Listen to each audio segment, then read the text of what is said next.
Hello, today is January 6th, 2024. Uh, Today I want to talk about the election. Yesterday was voting, and today was the reveal of the final results of who our next president, the 47th president, will be. There's been a lot of back and forth going on, a lot of talk, a lot of heartbreak, a lot of empathy, a lot of sadness today. Let me start out by saying I understand everybody has a right to vote for who they want to vote for. But this to me goes deeper. Um, uh, my heart has been heavy and saddened today, and I had a lot of mixed emotions today, and I couldn't quite put my finger on all of my emotions or the depth of my emotions until I talked to my friend. And she made me understand some of my feelings.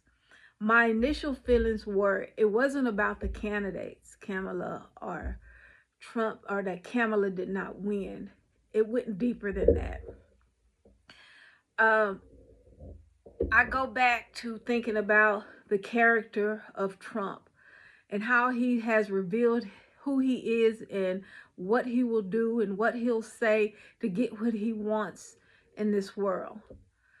We go through life teaching our kids to do the right things, to be nice, to be compassionate, to be honest, not to lie, to be trustworthy, to be good people in this world. And Trump has displayed every character opposite of that. There's a young man that I do have posted on my platform. He looked to be maybe about 8 or 9. He was talking about it also, how his parents have taught him and how parents teach kids to be well behaved, nice, trustworthy, honest people. And people of America came out in droves and voted for a person that is everything opposite of that. Upon talking to my friend, um, the depthness of our conversation and our hurt and dismay and anger and frustration. Right now, I'm going to speak to my people, the people that resemble me. And there's a word that I'm going to use that I don't necessarily use in my vocabulary, but I'm going to use it today. And the fact of the matter is, Kamala came out and did everything she was supposed to do. We might not have liked everything that she stood for or everything that she represented in her being an attorney, in her personal life or whatever it may be. But she was an educated woman. She went to school, she had a career, and she ran for presidency. But then you had people to come out and say she wasn't black enough or she wasn't black.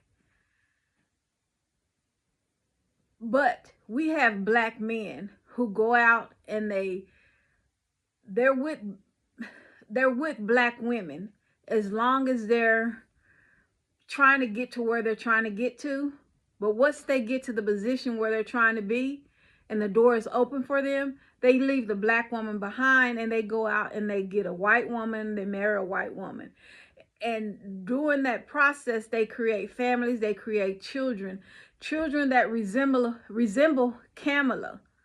So those are the people that were saying Kamala wasn't black enough, but you go out and create family and children, mixed race children, and you want people to acknowledge them as being black, but you don't want to say that Kamala is black.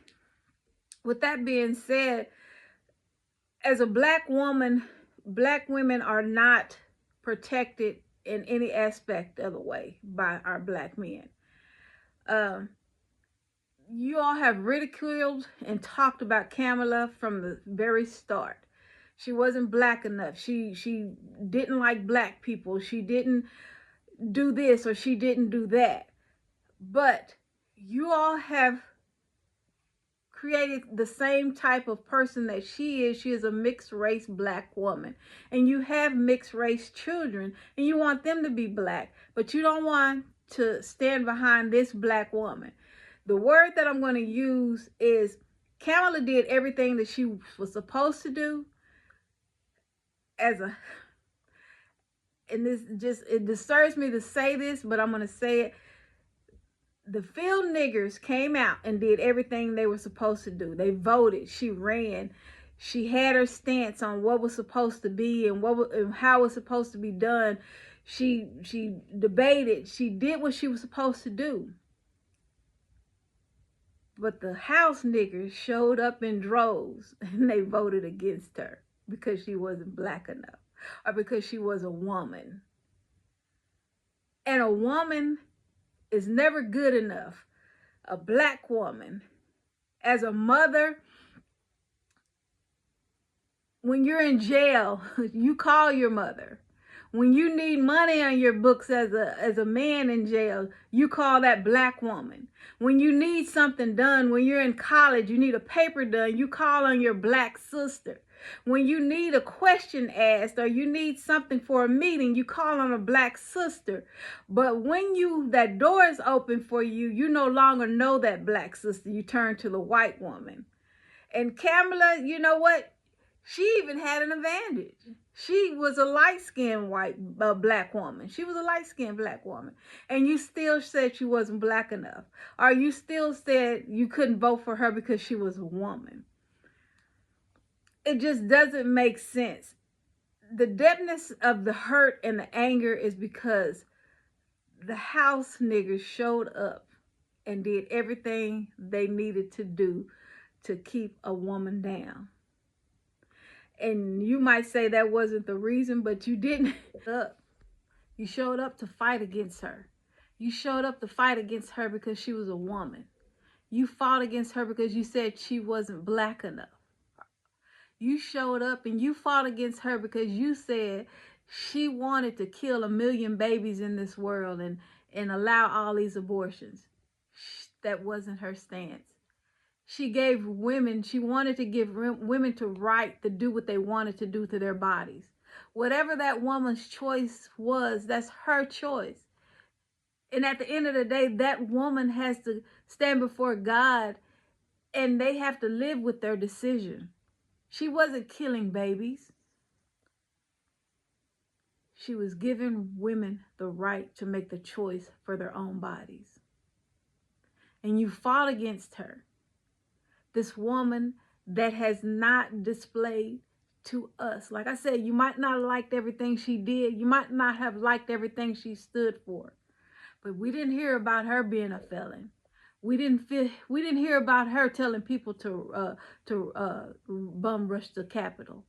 We didn't hear about her touching people inappropriate and doing things they shouldn't be doing. We didn't hear about her not allowing minorities into the neighborhood because they didn't want to live next to a black person, because she didn't want to live next to a black person. But you heard all these things from Trump. So you told our little brown girls and you told our beautiful brown boys that no matter how hard they try, no matter how hard they work, no matter how good they are in school, how kind they are,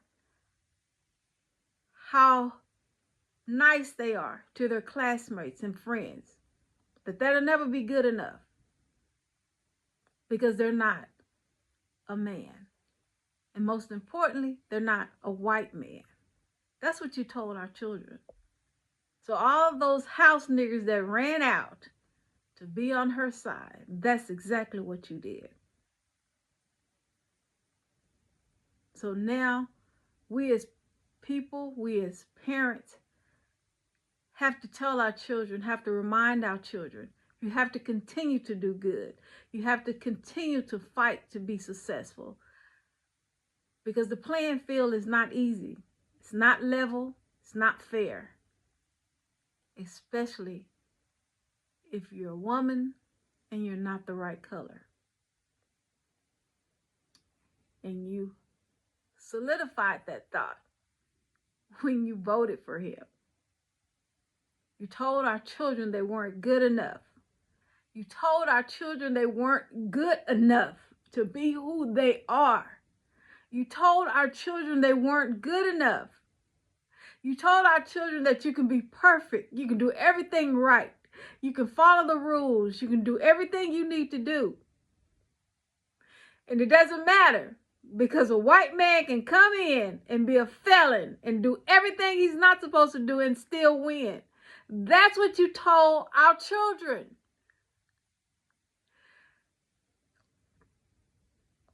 How could you live with yourself? As hard as we as people have tried, have fought to try to make things level, to try to make things equal. I know they'll never be equal. I know it'll never be level. But we try to convince our kids that it is. We try to tell them that this is the good old America and it's for everybody. And everybody is equal. And everything's going to be fair. But it's not. It's not. The reality of it is not. And you reminded them today that it never will be. Because we'll always have house niggers. And they're always going to side with Massa. So, with that being said, we have to try to encourage our children to continue learning, to continue to be better, because they have to be 20 times better to even get on the field. So stay tuned. We're going to do something to try to help our children stay connected, stay motivated, stay encouraged, and stay blessed. Thank you.